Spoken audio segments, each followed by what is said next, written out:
welcome to Your World Bay Area. I'm Grace Alcantar. Today I find myself in the lovely city of Oakland in Jack London Square. But before we take a look at this amazing city, let's take a look at an organization that is enriching our heritage.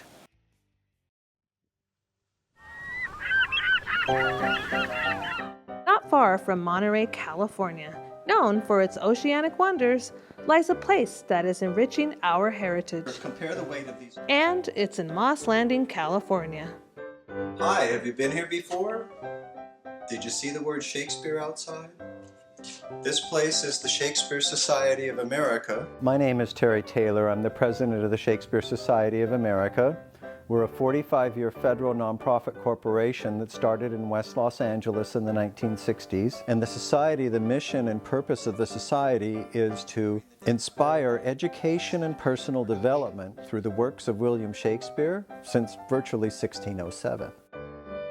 That's right, the Shakespeare Society has lots to offer, beginning with its collection of Shakespearean artifacts.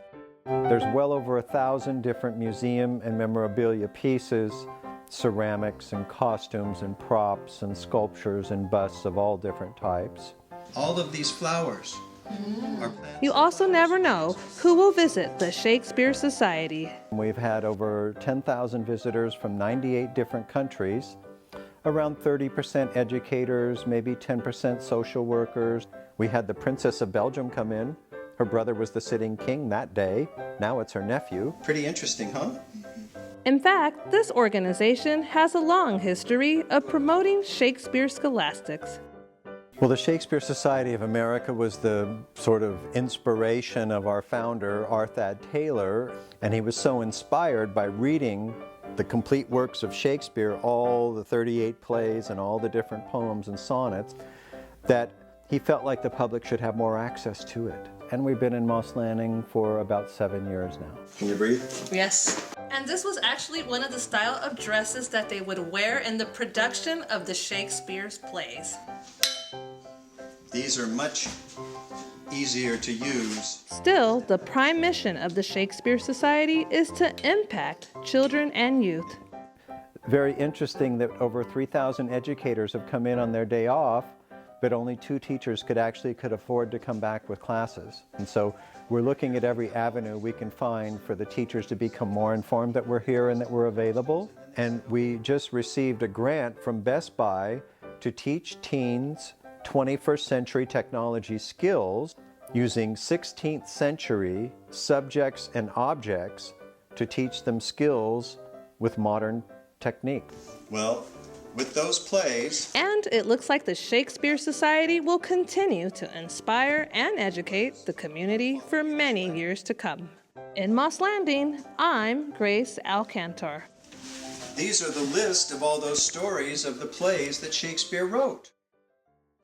There's a void in the media when it comes to issues like this. Up next, we get to meet a filmmaker who is impacting the community with his movies at the SF Global Film Festival. Stay with us.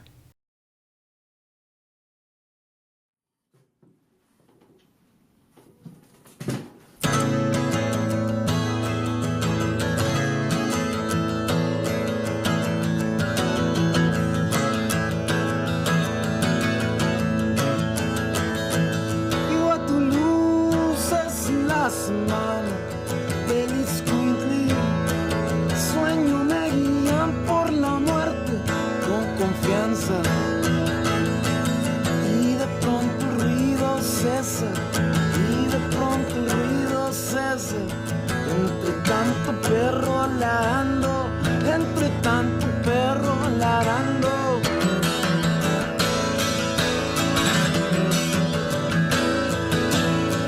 Duermo con serpiente María, con flor en la boca, con muchacha iguana carcajeando en la bodega, con muchacha iguana carcajeando en la bodega.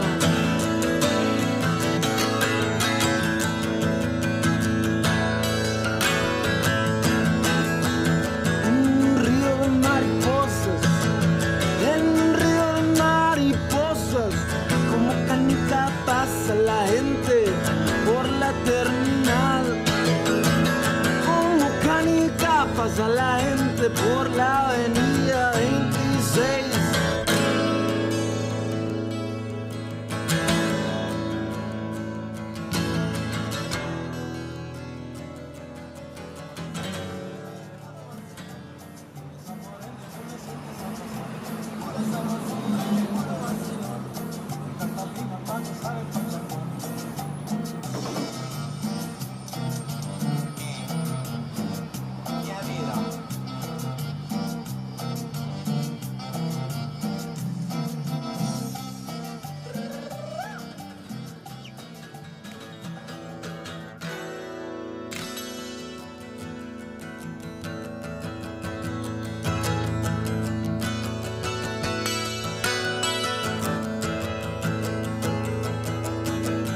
Duermo con serpiente amarilla, con flor en la boca, con muchachas y iguana carcajeando en la bodega. Con muchacha y iguana carcajeando en la bodega.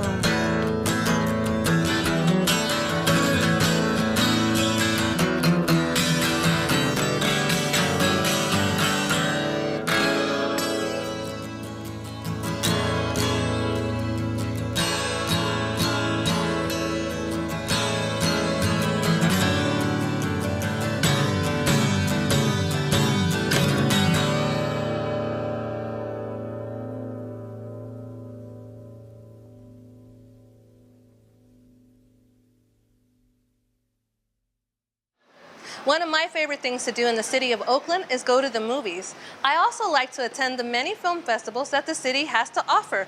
Join me as we take a ride with Stefan Gonzalez to the SF Global Film Festival and meet some talented filmmakers.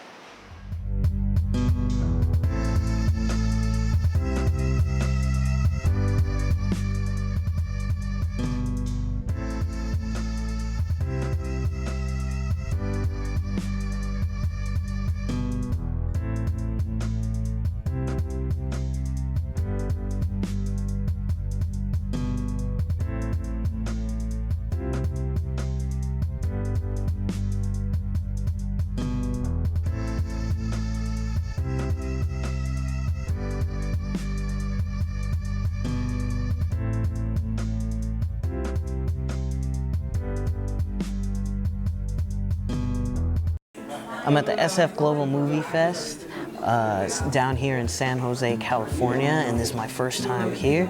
I co-produced a short film called Rebel Child, and it is just screened. What were your thoughts on seeing the film for the first time? When I saw it for the first time, I was super impressed because everything came together so perfectly. The music, the cinematography, everything was perfect. Everybody's acting looks great. I decided to take a risk because a lot of people in the situation of our main character don't have a voice. Throughout the whole thing, me and my producers, Stefan and Jason and all of my crew and everyone, we was determined to make it happen. There's a void in the media when it comes to issues like this, so I think that it's very important for everyone to have a voice.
It's a great experience. Everyone was very welcoming when we came in today. You have different types of teas, different desserts. Still to come, a cafe that is using tea for a good cause and the popularity that it's gaining among the U.S. Don't go away.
I just love the food here in the Bay Area. They have all types of cuisine. They even have all types of cafes. Kit Tea in San Francisco is one of those cafes, and as we shall see, they sell more than hot beverages. There's a new cafe in the city. It's called Kit Tea, but unlike other cafes, it sells more than just hot beverages. It's actually an adoption center for cats. Not a lot of cats do that. I first came up with the concept when I was actually reading an article about Japanese cafe culture, and I realized that we didn't have that in the United States. And I was like, well, I want to go to a cat cafe, but not have to go all the way to Japan. Indeed, there are 21 shops like Kit Tea in the U.S., including Texas, Washington, and New York. And so far, these cat cafes are becoming popular. We get various sorts of people coming through. There are people who aren't necessarily cat people, but are just checking us out because we're new. Some of those people include Michelle Karazi. It's a great experience. Everyone was very welcoming when we came in today. You have different types of teas, different desserts, just a nice calming environment. Yet, What really makes Kit Tea special is their approach to helping cats find homes. I've been to many pet stores, and they bring the cat out from the cage. You play around with it a little bit, you can't quite put it down. You don't really know the personality of the cat. Whereas here, you can tell, like, there's a cat here right now who's been tired out, completely shy. And there's another cat who comes towards people and plays with everybody. So you get to see the personality better of the cats. And this is making Kit Tea successful. I guess I'll state that, we are partnered with a rescue called Give Me Shelter. So far, since being open for less than 2 weeks, we've adopted out 13 cats. So that's a cat a day. So if you're a tea lover and thinking about adopting a cat, Kit Tea is the place to come. I'm Grace Alcantar.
That's it for our show today. Please join us next time as we present more features about animals, people, and art. Thank you and see you soon.